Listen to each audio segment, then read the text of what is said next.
In today's video, I'm going to teach you how to add a workspace icon in Slack. It's a simple process, but having a unique icon can make your workspace more personalized and recognizable. So, let's dive right in and get started.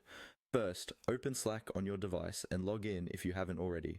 You'll want to make sure you're on the correct workspace, especially if you belong to multiple ones.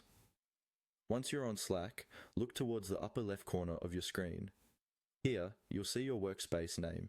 Click on it to open the workspace profile. Now that the workspace profile is open, you'll notice a menu. From here, you're going to locate and click on Tools and Settings.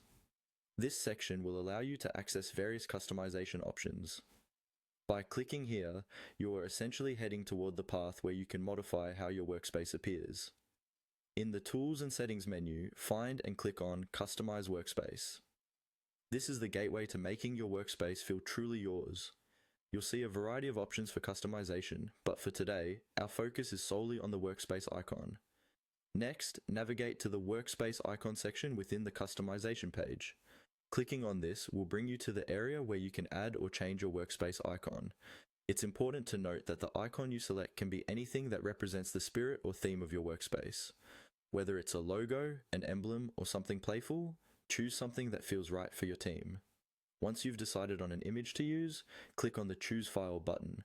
This will open a dialog box where you can browse through your saved files and select the image you want to upload. Make sure the image is an appropriate size and format for Slack's requirements to avoid any upload issues. After you've selected the image, hit the Upload icon button. This will begin the process of uploading your chosen image to Slack. It's a quick step, but make sure you see the upload completion to ensure everything's good to go. Finally, once your image has been uploaded, you'll have the option to crop the icon.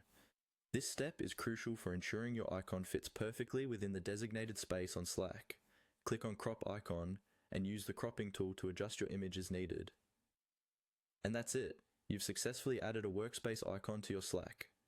Remember, the icon you choose will be a key piece of your workspace's identity, so feel free to change it whenever necessary until it feels just right. Thanks for watching, and if you found this guide helpful, be sure to check out our other tutorials for more tips on customizing your digital spaces.